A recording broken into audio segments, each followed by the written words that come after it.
Hoy vamos a ver los movimientos negros en la historia de los Estados Unidos.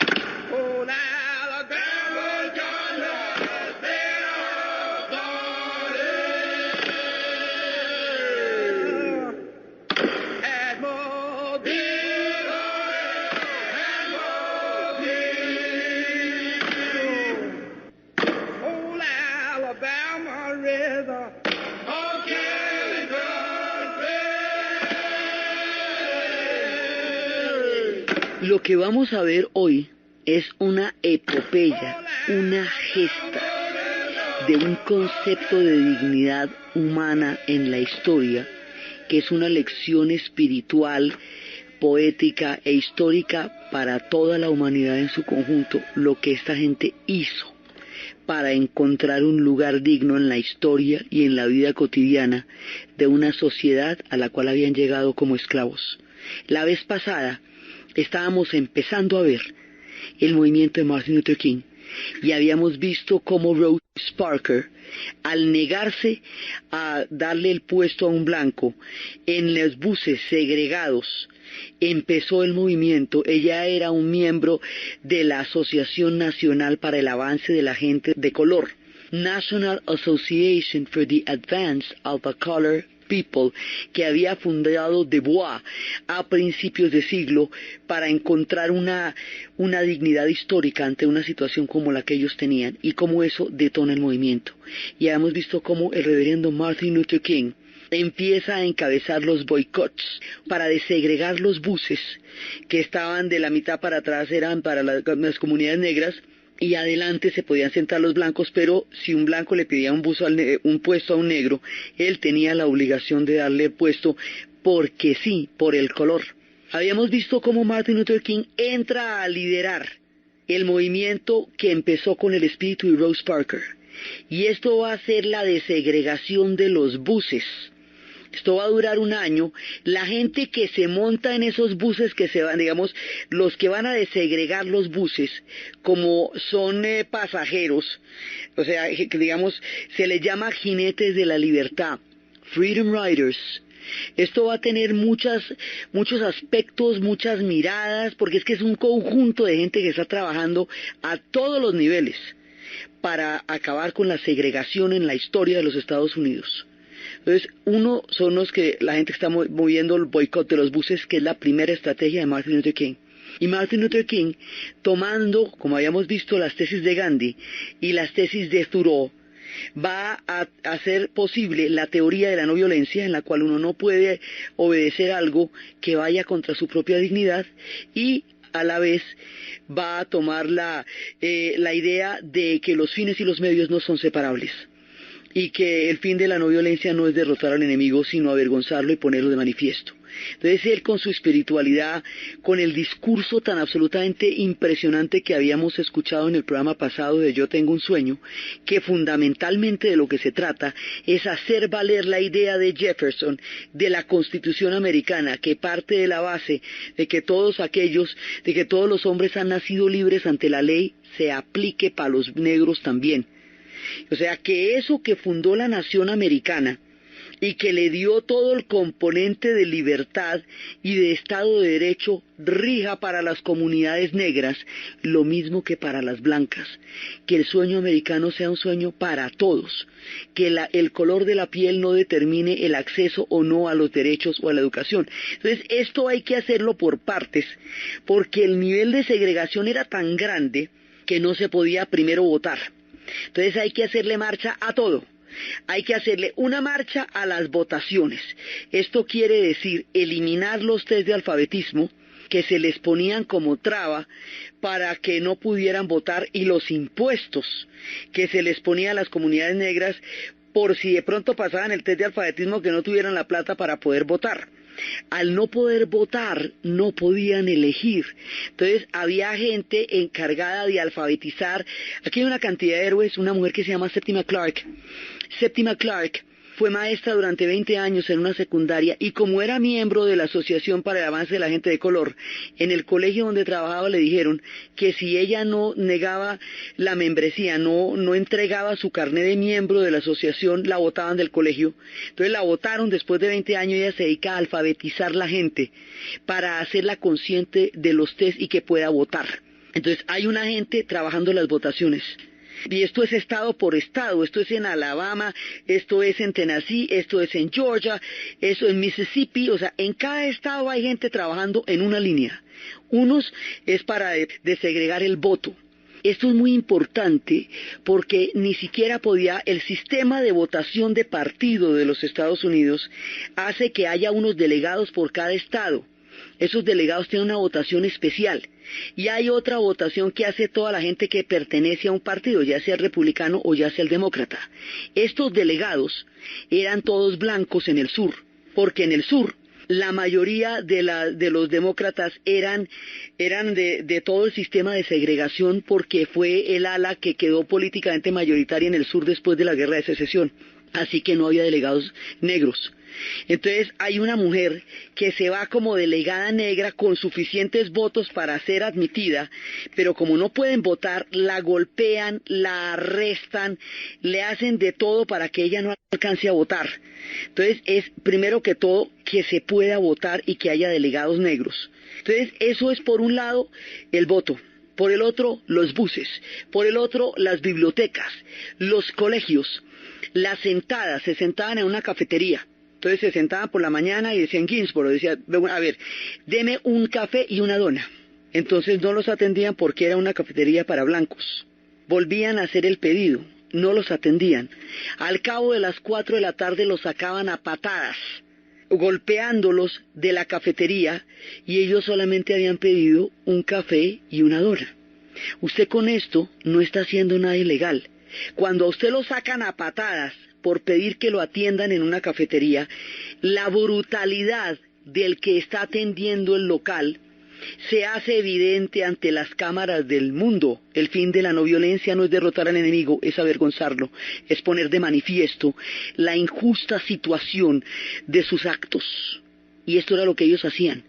Sentarse a que los atiendan en la cafetería, sentarse a que les den un libro en la biblioteca, sentarse en todas partes, en los buses, en los parques, en las bancas, en todos lados, hasta que la brutalidad con que los trataban pusiera de manifiesto que ahí no había una democracia real para la comunidad negra, y hacer visible una situación de flagrante injusticia ante una sociedad que se negaba a ver el grado de racismo y discriminación que había, porque uno de los elementos más terribles de la segregación es la invisibilidad.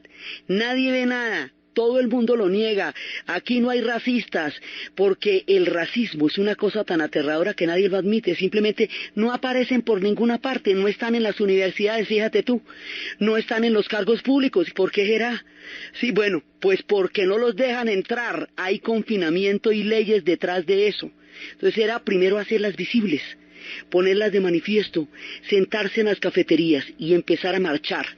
Marchar para que a través de los cantos y a través de las movilizaciones crearan una conciencia moral sobre la dignidad de su pueblo. Entonces esta gente marchaba. Aquí hay un montón de organizaciones. Están los de los buses, que son los Freedom Riders, están los de las elecciones, está el Comité de Estudiantes para la No Violencia, el Comité Coordinador de Estudiantes para la No Violencia, Student Nonviolent Coordinating Committee, que eso es toda la gente que está trabajando en los colegios y en universidades, o sea, para manejar el sector educación. Y está toda la gente que está trabajando porque hay que lograr jueces. Entonces Thurgood Woods va a ser el primer juez, que haya por lo menos un juez que esté ayudando con las leyes. Ya habíamos tenido el punto de partida de todo, que es la decisión Brown, la que prohibía la segregación en los colegios. Para que se llegara a la decisión Brown, que era la de 1954, hubo un personaje que se dedicó a tomar fotografías en todos los colegios para demostrar que la consigna de separados pero iguales no era verdad, porque los colegios para blancos eran totalmente distintos a los colegios para negros, y basado en las evidencias fotográficas, dijeron esto se demanda porque no es cierto Entonces, por esa razón, no se puede decir que aquí exista ningún tipo de igualdad. Y como la igualdad es el fundamento de la Constitución americana, entonces eso se derrumba por el peso de su propio argumento. Lo que hace la decisión Brown es declarar inconstitucional la segregación en los colegios. Ahora hay que hacer cumplir eso. Entonces, para hacer cumplir eso, se van a hacer unas marchas y va a ser el episodio de Little Rock, Arkansas, donde 9 niños, para entrar al colegio, van a ser custodiados por 500 miembros de la Guardia Nacional para poder estar y terminar un año escolar en Little Rock, Arkansas, cuando George Wallace decía segregación ahora, segregación ayer, segregación siempre. Eso, digamos, y los blancos parados para evitar que los chicos entraran a clase. Cuando James Meredith aplica a la Universidad de Mississippi y le niegan el acceso, y Bobby Kennedy personalmente manda a la Guardia Nacional para que estudie en la universidad. Él dice, el costo que tuve que pagar por la segregación, por estudiar en la universidad fue inmenso.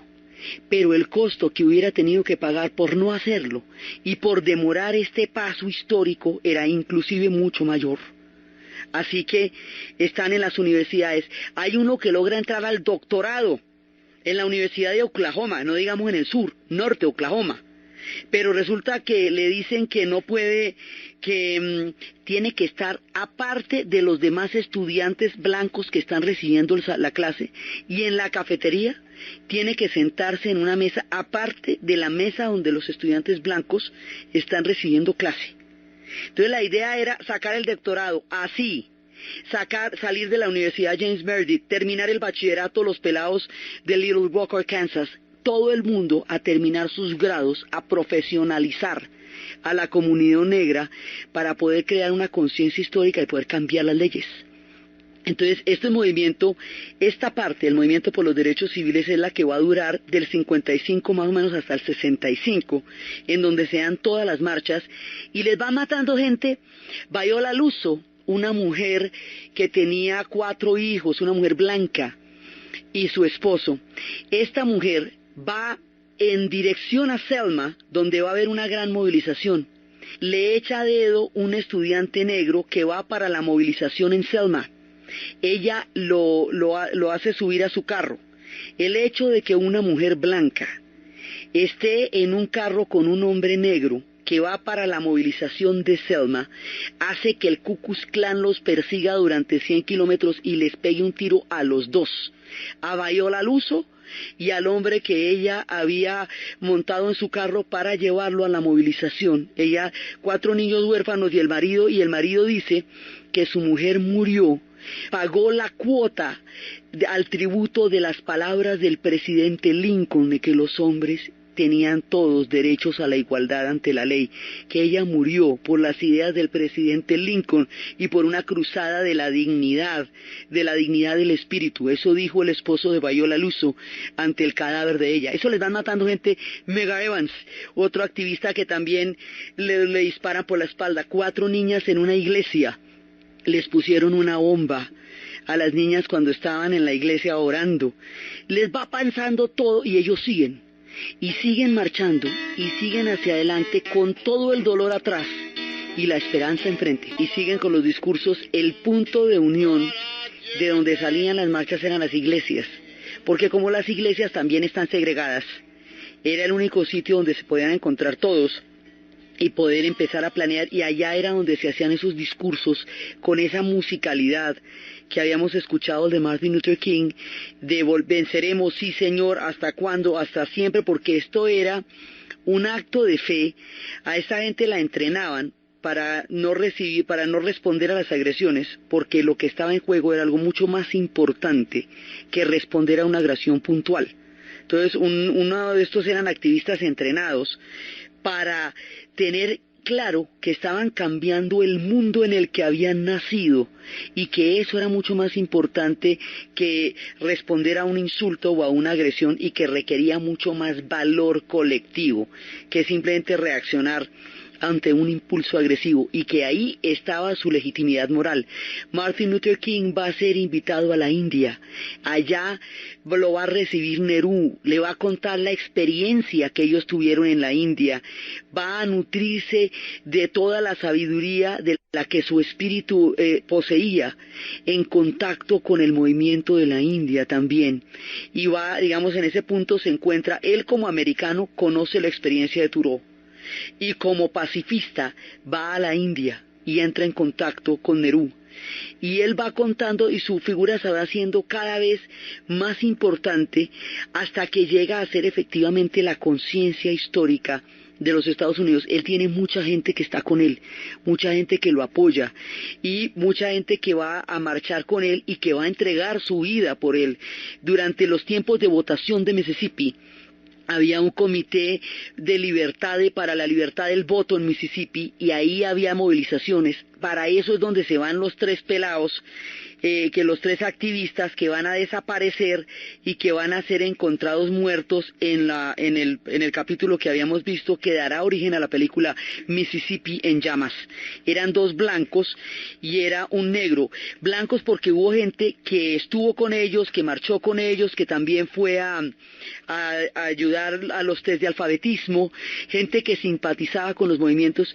Ahora, esta gesta es muy complicada, porque con las escrituras que había, que impedían la cesión de cualquier propiedad o arriendo a las comunidades negras en los suburbios, el solo hecho de que un blanco permitiera que una familia negra fuera a ver una casa que estuviera en venta en un suburbio, solo por irla a ver, por el aviso en el periódico, ya hacía que toda la comunidad se le viniera encima, lo acusara de devalorizar el valor de la propiedad, lo acusara de llevar los incidentes y la violencia, de ser potenciales violadores de sus hijas.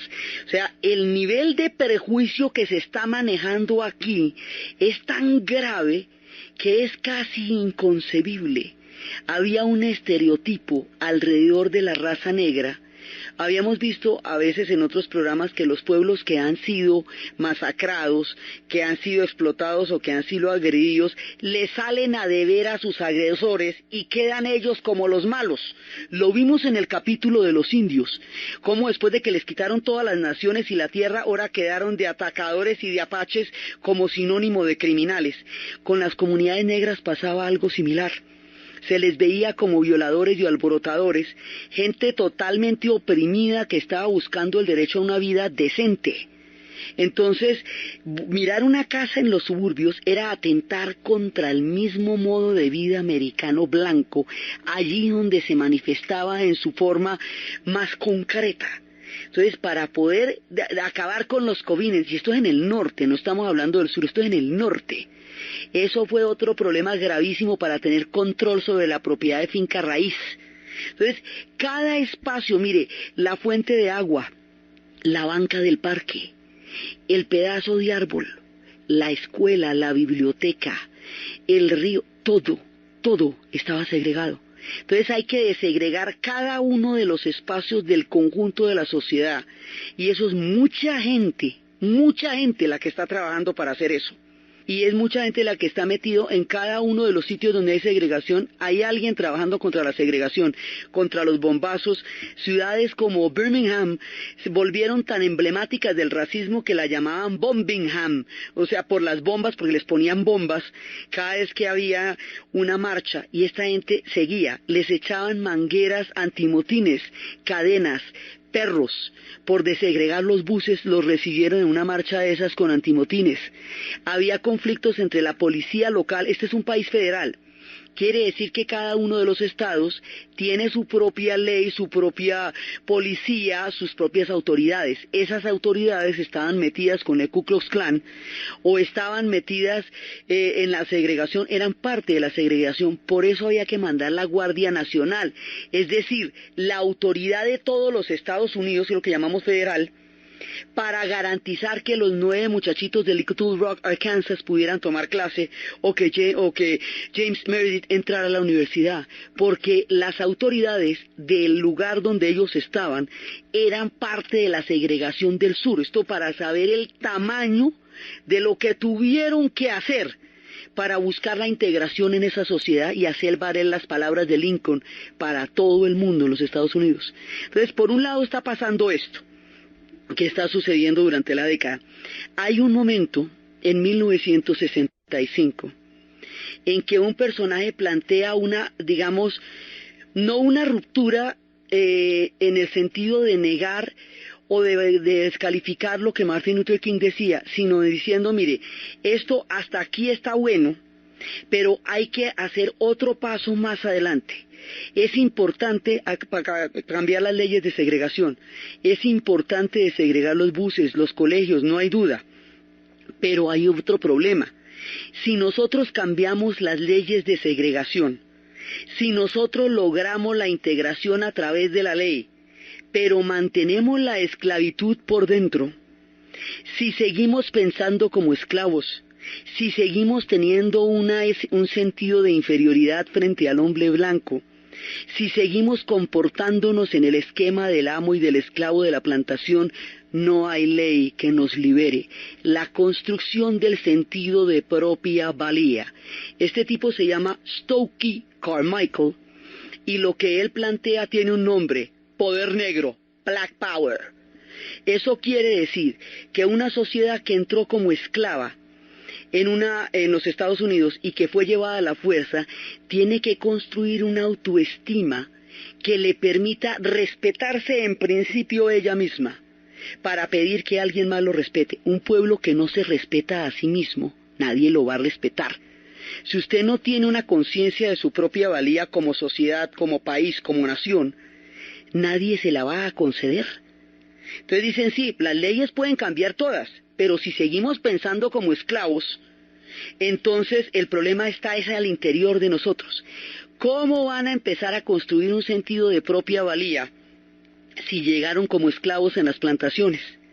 A través de la herencia africana, la reivindicación de todo lo africano como el origen histórico de donde esos pueblos vienen. El pelo, el afro, es el pelo llevado con orgullo. O sea, un afro son los caracteres de la raza negra llevados con todo el orgullo.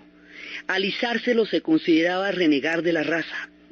La música africana, los tambores africanos, las túnicas, la recuperación de las lenguas africanas, el aprendizaje del suajili, el tener las raíces. Es ahí cuando Arthur Haley se va a hacer esa investigación de 12 años que va a traducir en un libro que se llama Raíces, que es la historia de Kunta Kinte, precisamente para mostrar de dónde vienen ellos. Hoy por hoy eso se puede hacer con una prueba de ADN.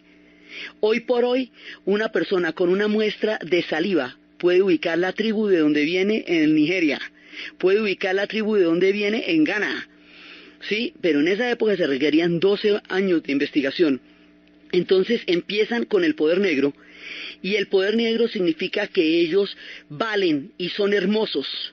Y entonces empiezan, Black is beautiful, todo el tiempo, Black is beautiful.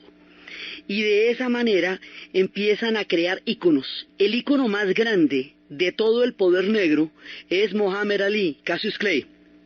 Cuando a él lo mandan a pelear a Vietnam, él dice, yo no puedo ir a pelear a Vietnam, porque Vietnam es una guerra en donde los blancos mandan a los negros a matar a amarillos para quedarse con la tierra que le robaron a los rojos. A ver, ¿cómo? Venga, porque es una guerra donde los blancos, o sea ustedes, mandan a los negros, o sea nosotros, a matar amarillos, o sea vietnamitas, para quedarse con la tierra que le robaron a los rojos, es decir, a los indios, porque finalmente todas esas tierras eran de los indios, ¿verdad? Entonces, por eso no puedo ir a pelear a Vietnam, me da una pena con ustedes. Entonces es cuando le dicen, le quitamos el título mundial, pues me lo quitan. Lo metemos a la cárcel, pues me meten. Y el hombre cuando sale de la cárcel, vuelve y recupera el título mundial de pesos pesados. y él era el que cuando peleaba decía que él era el más divino y él era el más hermoso y él era el más bonito, para crear un sentido de orgullo sobre su raza, que la gente lo viera y se identificara con la destreza deportiva, con la belleza. Entonces se recupera todas las historias de Jesse Owens, de todos los atletas, porque ellos decían que los negros solamente eran norteamericanos a la hora de las guerras o a la hora del deporte, para que les den plomo o para darles medallas, de resto llevan. Entonces decíamos, momentico, no, si les damos gloria en el deporte, y si morimos por ellos en las guerras, nos tienen que dar igualdad de derechos en la vida cotidiana. Esto es dignidad en todo sentido, porque como ya habíamos visto que después de las 2 guerras mundiales los segregaban igual, entonces había que desegregar a los ejércitos, que fue lo que hizo Randolph antes de la guerra de Corea. Una gigantesca migración hacia el norte de los Estados Unidos de más de 1 millón de personas después de la Primera Guerra Mundial, que va a ser retratada magistral y conmovedoramente por un pintor que se llama Jacob Lawrence en una secuencia de 60 dibujos desde el momento en que vivían en las condiciones del sur hasta cuando llegan al norte. En el norte la cosa es diferente, no es que no están segregados, no existen esas leyes, no es que el norte fue el que hizo la guerra precisamente para acabar con la esclavitud, eso quedaba mal visto.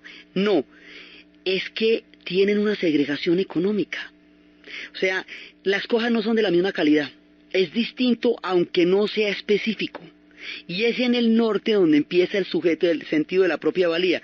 Martin Luther King decía en el discurso que ellos vivían en una isla de pobreza en medio de un océano de prosperidad, que en toda la riqueza de la sociedad blanca, ellos estaban en las orillas contemplando desde la pobreza la abundancia de una sociedad que tenía tantos recursos.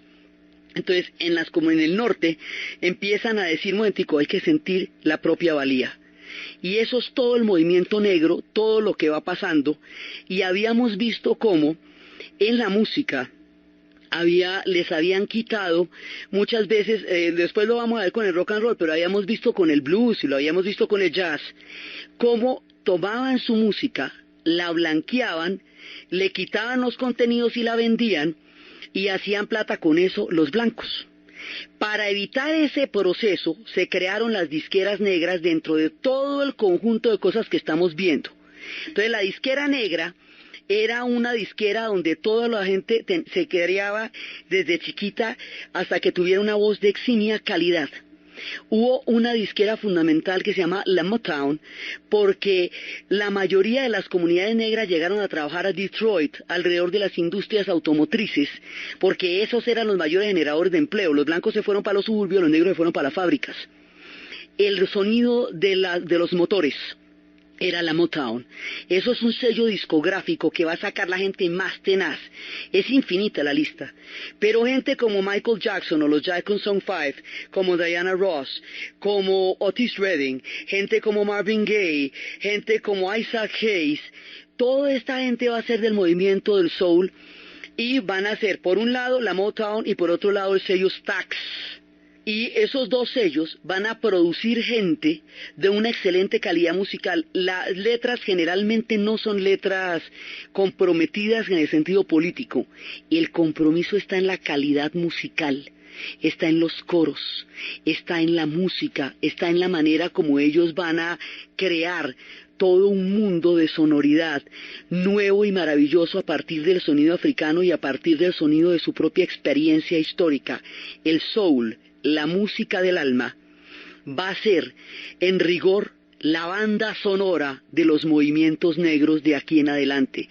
El poder negro que se expresa en ese puño cerrado de los estudiantes en las Olimpiadas en México, para la medalla de oro, plata y bronce. Esa foto que recorrió al mundo.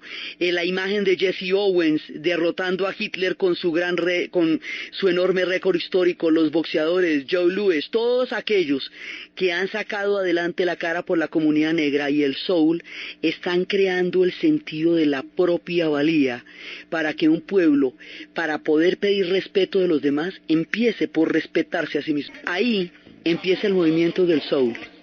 Y eso va a determinar un cambio fundamental en la música, porque una cantidad de tendencias van a moverse alrededor del soul en todas partes, y ahí va a estar Gladys Knight, Roberta Flack, un montón de gente va a estar muy ligada al movimiento del soul. Va a haber un concierto que se llamará What's Stacks más adelante, y ese concierto será una proclama: yo soy alguien. Puede que no tenga empleo, pero yo soy alguien. Puede que no sea ilustrado, pero yo soy alguien. Yo soy negro, yo soy hermoso. I am somebody. I may not have a job, but I am somebody.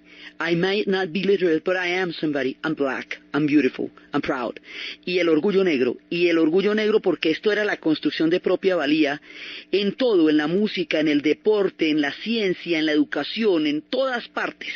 Entonces, hay otro movimiento que es un movimiento cultural, que es el de Stokely Carmichael, que es el que llamamos poder negro, que es donde se mete toda la parte de la conciencia histórica. Por otro lado, hay un personaje al que le han pasado todas las barbaridades que le pueden pasar a alguien que ha nacido negro en los Estados Unidos. Se llama Malcolm Little, pero como los nombres, los apellidos de los miembros de la comunidad negra eran los nombres de los amos de las plantaciones a donde ellos fueron llevados como esclavos, sus antepasados, entonces él dice: yo no tengo ningún apellido, porque el apellido Little es el apellido de un antiguo dueño de una plantación donde mis antepasados estuvieron. Yo tengo el nombre de mi mamá, que me puso Malcolm. Como no tengo apellido, me voy a poner X, Malcolm X, y por eso me llamo así. Y el hombre va a tener una historia durísima. Al papá se lo matan de un bombazo de estos que estábamos hablando. Estamos hablando del norte aquí. A la mamá se la recluyen en un sanatorio, le quitan a los hijos uno por uno, alegando que no los puede controlar. Finalmente él pasa la mayor parte de su infancia en hogares de paso, en orfanatos, va a parar a la cárcel. En la cárcel va a conocer a Elijah Muhammad, y Elijah Muhammad le da el mensaje del Islam. Mientras tanto, en el África se están independizando todos los pueblos del África del Norte, y esos pueblos son islámicos. Entonces hay una identidad que hace la siguiente ecuación: el cristianismo y el protestantismo los sometió a ellos a la esclavitud, el Islam está liberando a los pueblos del norte del África. Por eso este personaje Malcolm X va a abrazar la fe del Islam y va a crear un movimiento que se llama los musulmanes negros. Entonces tenemos los de Martin Luther King, que llamamos Movimiento por los Derechos Civiles, que son los de las marchas y las organizaciones para desegregar. Los del poder negro, que son los que están creando la conciencia y el sentido de propia valía a través de la música, del arte y de la proclama. Ahora nos aparecen los musulmanes negros, que son los que van a crear una conciencia histórica global. En Estados Unidos, Malcolm X. En el África, Patricio Lumumba. En el Congo, Patricio Lumumba va a dar una visión del colonialismo como el fenómeno que ha sumido a África en la tragedia. Y Malcolm X va a dar una visión de la vida de un negro en Estados Unidos. Y esa visión y el poder negro va a crear un concepto histórico que se llama afro. Todos son africanos, son afrocolombianos, afrocubanos, afroamericanos, afrodescendientes, descendientes de 40 millones de seres humanos que fueron vendidos como esclavos en el mundo entero. Entonces Malcolm X dirá palabras de este talante: yo no soy demócrata, no soy republicano y ni siquiera me considero norteamericano. Bueno, yo no creo en eso de engañarse a uno mismo. No me voy a sentar a tu mesa con el plato vacío para verte comer y decir que soy un comensal. Si yo no pruebo lo que hay en tu plato, sentarme a la mesa no hará de mí un comensal. Estar en Estados Unidos no nos hace norteamericanos. Haber nacido aquí no nos hace norteamericanos. Porque si el nacimiento nos hiciera norteamericanos, no necesitaríamos ninguna enmienda en la Constitución. No habría que hacer frente al entorpecimiento de los derechos civiles ahora mismo en Washington. No habría que promulgar leyes de derechos civiles para ser norteamericano un polaco. No, yo no soy norteamericano. Yo soy uno de los 22 millones de negros víctimas del norteamericanismo. Uno entre 22 millones de negros víctimas de la democracia, que no es más que una hipocresía enmascarada. Así que no estoy aquí hablándoles como norteamericano, ni como patriota, ni como el que saluda la bandera. No, yo no. Estoy hablándoles como víctima de un sistema norteamericano. Y veo a Estados Unidos de Norteamérica no con los ojos de la víctima. No veo ningún sueño americano. Veo la pesadilla norteamericana. El hombre era radical, bravo. O sea, el hombre decía, nosotros no llegamos aquí en la Pinta, la Niña y la Santa María. No, señor, olvídate, nosotros llegamos en cadenas, deshidratados para ser vendidos. No es la misma historia que tienen los blancos la que nosotros tenemos.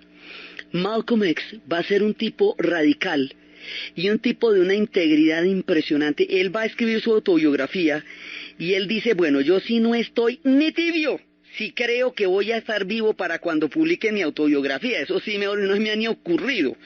Porque Malcolm X va a ser, por el discurso tan duro, él no es partidario de la integración. Él es partidario de una nación negra dentro de los Estados Unidos, de una nación cultural distinta. Esto es es un movimiento ya muy radical el que está planteando él. Y hay un momento en que él siente que la gente del Islam lo está explotando y lo está usando. Cuando él siente eso, se escinde del grupo que lo reclutó, pero sigue siendo un musulmán. Va a ir a la Meca. Cuando vaya a la Meca, entenderá un sentido de conciencia histórica mucho más amplio, mucho más ecuménico, mucho menos, menos fuerte en el sentido en que él decía, por ejemplo, que el hombre blanco era el enemigo, que el hombre blanco era el demonio, que había secuestrado 40 millones de personas para venderlas como esclavos, que no había un solo lugar en la tierra donde el hombre blanco hubiera llevado concordia y paz. No es que él varíe sus ideas y se vuelve integracionista, sino que entiende que hay una comunidad humana más allá del color de la piel, y eso lo entiende cuando va a la Meca. Cuando regresa de la Meca, cuando tiene una idea enorme de la fraternidad del Islam y de la hermandad que significa que miles de pueblos de todas las razas y de todos los países se unan en torno a una fe, cuando ya tiene una visión mucho más amplia del mundo, lo matan.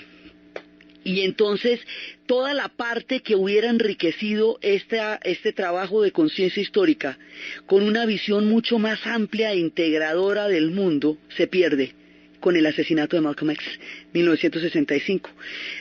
Al poquito tiempo publican la autobiografía. Él tenía clarísimo que se lo iban a matar, era prontico, y lo que no sabemos es si fueron los blancos o las mismas fracciones de ellos, eso no lo sabemos, pero a él lo matan y él lo tenía sumamente claro. Él andaba con los días contados y sabía que en algún momento le iba a tocar. Entonces, estos son los musulmanes negros, Black Muslims. Hay un movimiento que no es controlado por nadie, sino que es una explosión de ira incontenible, que son los disturbios de Watts, de la barriada de Watts en Los Ángeles, que empiezan por un incidente de tienda. Los incidentes de tienda son gravísimos porque con eso se pueden terminar independizando los países cuando uno menos lo espera. Entonces, una cosa por una mantequilla, que no se la venden a una persona, y esto se va prendiendo, este gueto a puñaladas, y en 2 semanas no puede entrar la Guardia Nacional, y cada verano se arma un estallido. Entonces, entre 1965, 66, 67, 68 y 69, cuando el verano empezaban los veranos calientes, los hot summers, y esto era una explosión de rabia que nadie pudo controlar, ni siquiera las panteras negras que ya van a aparecer en escena, nadie, era rabia pura. Entonces les decían, mire, pero esto lo que perjudica es a la misma gente del gueto, porque lo que ustedes destruyen es la propiedad negra, son sus propias casas. Sin embargo, nadie pudo parar esto, nadie. Los pobres Rolling Stones sacaron en esa época una canción que se llamaba Peleador Callejero, y decía que el tiempo estaba bueno para bailar en las calles y para la violencia en las calles, y les metieron un lío enorme diciendo que ellos estaban incitando con su música a la violencia callejera. Bueno, eso les armaron un tropel. El asunto fue que esto no lo controló nadie, y era parte, de lo que estaba pasando, pero esto no va a lograr cambiar las cosas, sino que es una explosión de ira incontenible, por un lado. Por el otro lado, hay otros personajes que se llaman las Panteras Negras. Y las panteras negras, ellos lo que pasa es que eran escamosísimos, porque eran de chaqueta negra, de afro, de zapato, de tacón, eran, digamos, eran muy, gestualmente eran muy agresivos. Pero detrás de esa agresividad y de esa escama había un proyecto pedagógico: enseñar la historia negra en los colegios, porque solo se enseñaba la historia de los blancos. Y como decía Malcolm X, ellos no llegaron en la Pinta, la Niña y la Santa María, ellos tomaban mucho de lo que Malcolm X dijo. Entonces, ellos, de eso era, empieza en Polanyi, empieza porque necesitaban un semáforo para una calle donde todos los días morían niños, y no les ponían el semáforo por un barrio negro. Entonces decidieron ellos hacerse de semáforos. Entonces llegó la policía y los sacó de ahí. Entonces la siguiente vez ellos se enfrentaron a la policía, pero no a nivel de agresión, sino que portaban armas, no las usaban, pero las portaban. Empezaron a devolver la dinámica del miedo.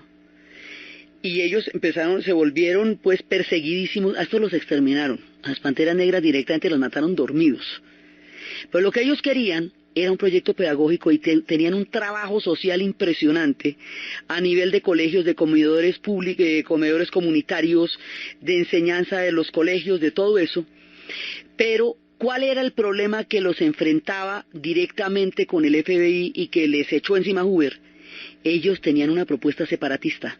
Querían una nación, o sea, llevaban más radical aún el discurso de Malcolm X y planteaban un separatismo de la raza negra al interior de los Estados Unidos. No un separatismo geográfico, porque están en todas partes, sino un separatismo racial. Y eso, en una nación que vivió una guerra de secesión, se vuelve una cosa muy complicada, porque eso es el coco más grande que ellos tienen. Por eso es que se echaron el aparato encima, cuando en realidad lo que querían era la enseñanza de la historia negra en los colegios, no era más, ¿sí?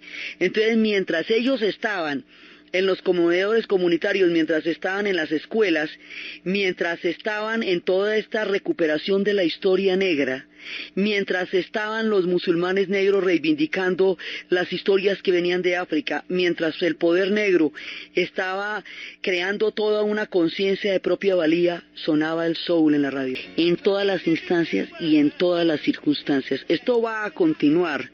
Y más adelante, bueno, después vemos qué es lo que pasa con Martin Luther King. Pero fundamentalmente, ellos lograron transformar la sociedad de su tiempo. Fundamentalmente lograron no solamente el derecho al voto, sino un candidato negro. Después de todo lo que hemos visto, ustedes se imaginan lo que es que un candidato llegue a ser el candidato oficial por el Partido Demócrata, además, a la presidencia de los Estados Unidos, con delegados en las ciudades del sur, porque ganó en Mississippi, Carolina del Norte. Bueno, ustedes se imaginan lo que tiene que pasar para que estén a las puertas de tener un candidato presidencial negro. Todo lo que les acabo de contar, desde la delegada que la apalearon y la arrestaron para que no llegara con los votos a representar el Estado, desde los test de alfabetismo, desde los impuestos al voto. Con el voto negro sube John F. Kennedy. Es uno de los, digamos, de los que más los va a apoyar. Bobby Kennedy también los va a apoyar, Johnson también los va a apoyar. Digamos, toda esta serie de grandes líderes los van a apoyar a ellos. Lograron que se enseñe la historia negra. Hoy por hoy, en todas partes, en los museos, en la biblioteca del Congreso, en los museos de las noticias, la historia negra está presente. Y queda claro que hay una historia negra distinta a la historia de la América blanca. Hoy por hoy hay una clase media y una clase alta negra que no existía en la época en que empezó el relato, porque la pobreza era la condición histórica de las comunidades negras. Una conciencia mundial se generó en esos pueblos y en esas movilizaciones que haría que más adelante Bob Marley planteara algo similar en Jamaica al hablar de liberarse de la esclavitud mental. Emancípate de la esclavitud mental, solo tú puedes liberar tu mente. Sí, sería, digamos, esto es una cosa que va para el mundo entero y que hace a la condición histórica de todos los pueblos que tienen su origen en el África, por un lado, y a la condición espiritual de la humanidad en su conjunto, porque a través de la no violencia se generó un método histórico con la fuerza del espíritu para cambiar una situación de injusticia aberrante y terrible como era la que tenían en el sur. Entonces mucha gente en muchos espacios con muchas ideas, a veces opuestas, nunca incompatibles, porque a la final todos querían una condición digna, histórica para ese pueblo en el mundo y en la sociedad en la que nacieron. Entonces, esto es un esfuerzo colectivo gigantesco para hacerlos visibles, para entrar en el proceso de dignidad, para tener el derecho a una calidad educativa, para poder votar y decidir como ciudadanos, para poder entrar en todo un mundo que les estaba negado y del cual ellos veían era simplemente como una especie de vitrina.